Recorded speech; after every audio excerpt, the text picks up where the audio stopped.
When something's wrong, what's the first thing we reach for? A pill.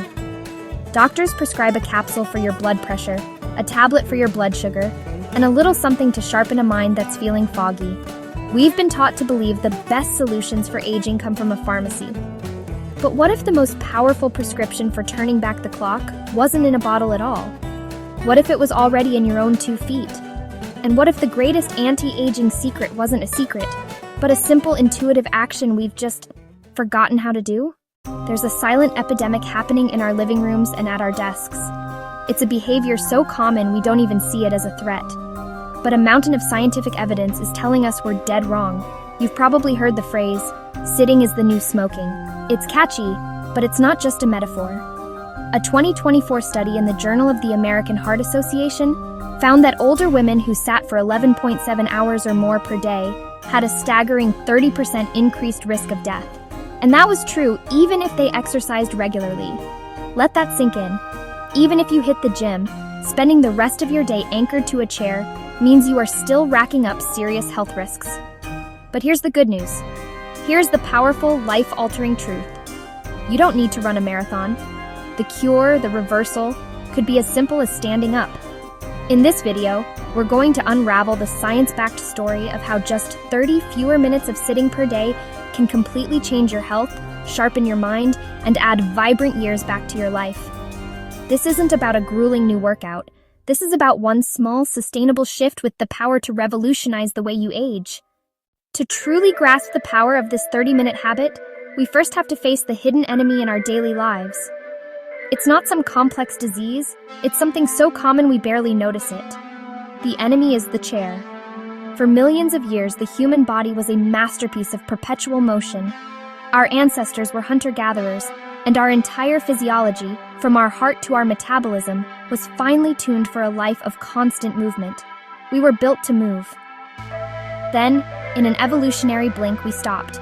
We invented desks, cars, and televisions, creating a world designed for comfort.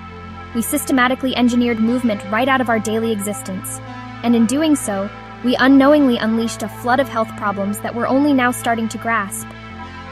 We engineered movement right out of our lives. And in doing so, we unleashed a flood of health problems that we're only now starting to grasp. Older adults now spend, on average, 65 to 80% of their waking hours sitting down. That's anywhere from 9 to 12 hours of inactivity every single day, a statistic that has public health experts seriously worried about the future of healthy aging. So what's really happening when you sit for hours on end? Imagine your body as a high-performance factory.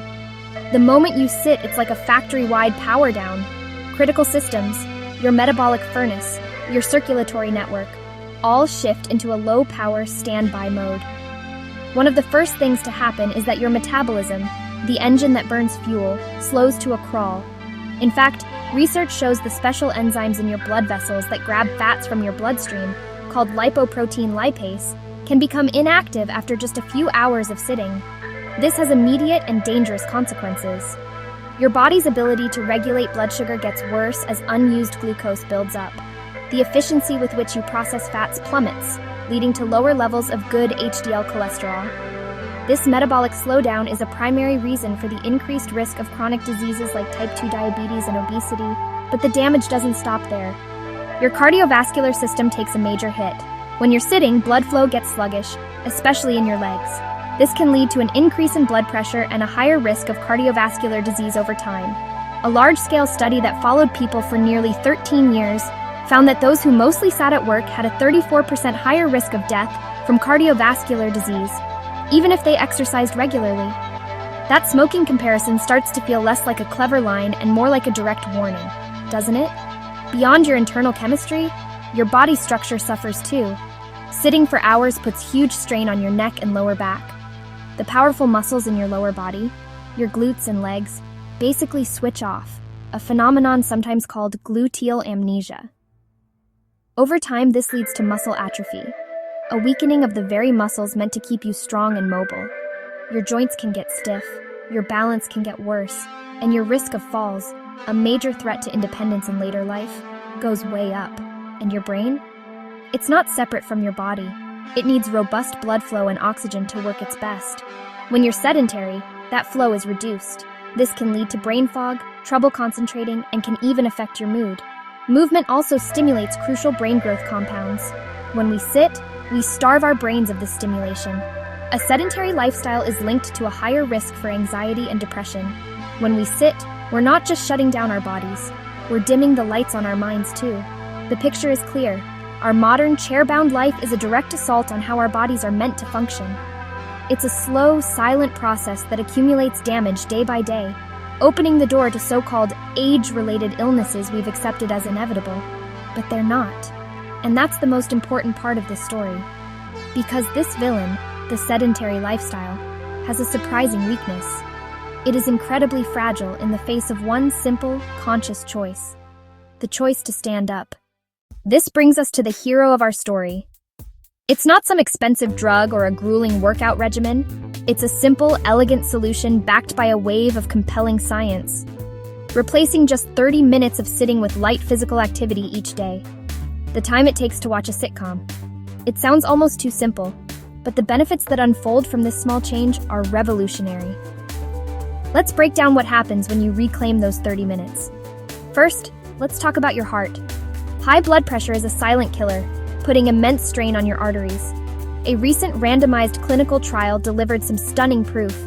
Researchers helped older adults reduce their sitting time, and the results were remarkable. On average, they cut their sedentary time by just over 30 minutes a day.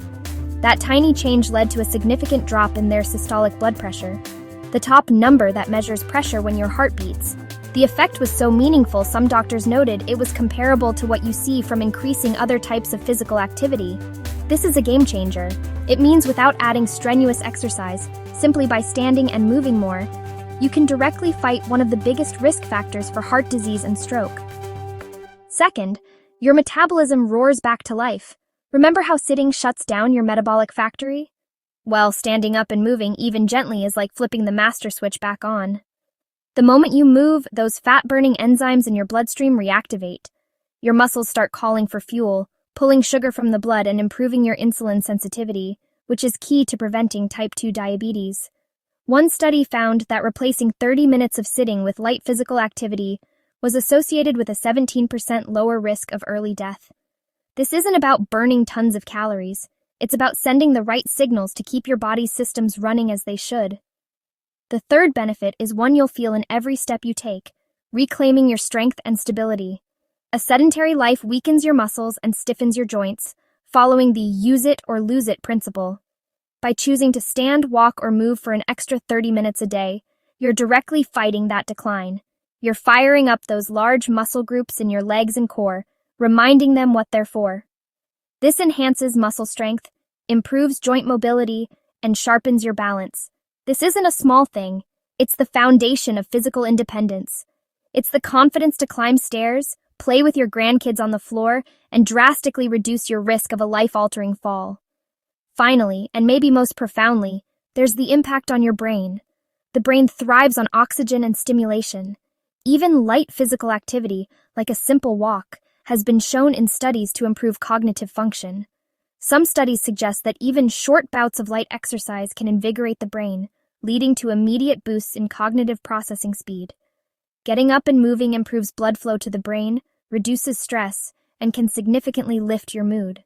It promotes the release of molecules that are crucial for the growth of new brain cells and the formation of memories, helping to keep your mind sharp and resilient. So, when we talk about this 30-minute habit, we're talking about a daily dose of medicine that costs nothing, has no negative side effects, and helps your heart, your metabolism, your muscles, and your mind all at once. It is the single most accessible tool you have to rewrite your health story. If you're finding this valuable and feeling inspired to reclaim your health, please take a second to click that subscribe button. It's a small click that tells us we're creating content that truly matters to you. Plus, it ensures you won't miss our future videos packed with science-backed strategies and actionable tips for a long, healthy life. Your support really does mean the world to us. Okay, the science is solid, but how do you actually find an extra 30 minutes in a life that already feels packed from wall to wall? The secret isn't about finding time, it's about reclaiming it. Our schedules are full of small, hidden pockets of inactivity. The great thing is, you don't need one big, intimidating block of time. You can sneak your 30 minutes in with small bursts throughout the day. The goal isn't to get exhausted, but to simply and consistently interrupt the stillness. It's about consistency over intensity every single day. Here's a game plan to get you started. First, let's tackle a common culprit, the television. Try the commercial break rule. A typical hour-long show has about 20 minutes of commercials. Instead of sitting through them, make a rule. Every time a commercial comes on, you stand up. It might feel a little silly at first, but it quickly becomes automatic. March in place, do some gentle stretches, or try a few bodyweight squats. Walk to the kitchen for a glass of water, or just do a lap around the living room. And if you're streaming, use the end of an episode as your cue. Before you hit play next episode, stand up and move for 5 minutes. Watch 2 hours of TV and you could easily hit your 30-minute goal right there. Next, make your environment work for you. Set a timer, on your phone, your watch, whatever, to go off every 30 to 60 minutes.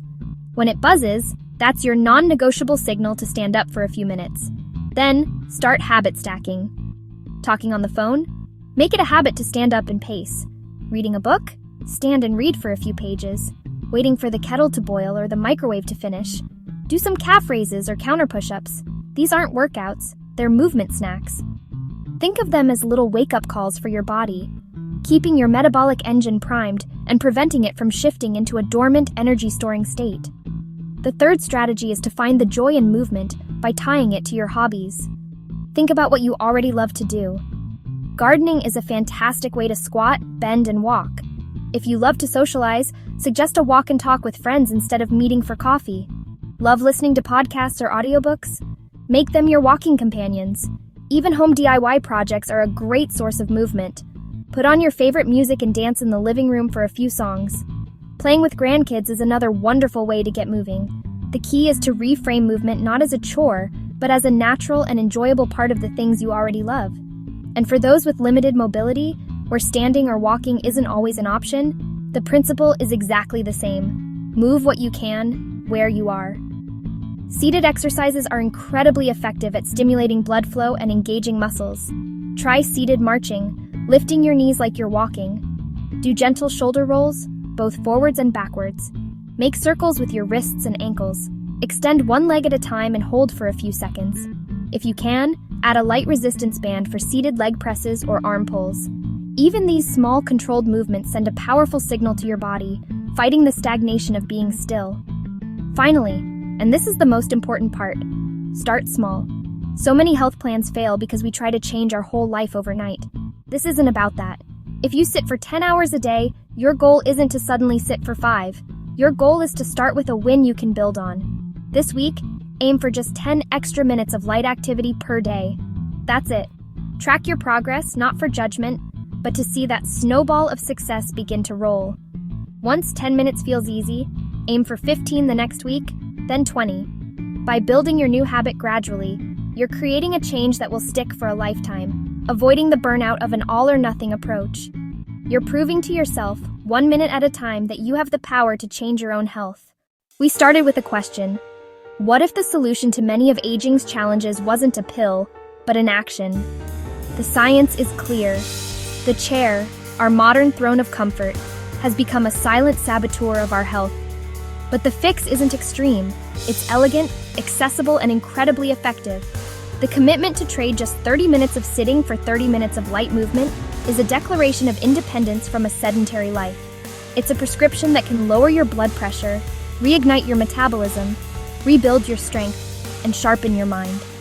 The power to make this change doesn't lie in a futuristic lab. It's inside you right now. It's in the choice you make during the next commercial break. It's in the decision to stand while you take a phone call. It's in the simple, powerful act of rising from your chair and standing up for your health. This isn't just about fighting aging.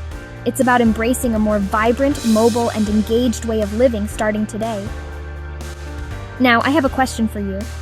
What is one small change, one simple action you will commit to this week to reduce your sitting time? Share your goal in the comments below. Declaring it makes it real, and your commitment might just be the spark someone else needs to start their own journey. Let's build a community of movers and inspire each other to stand up for a longer, healthier life.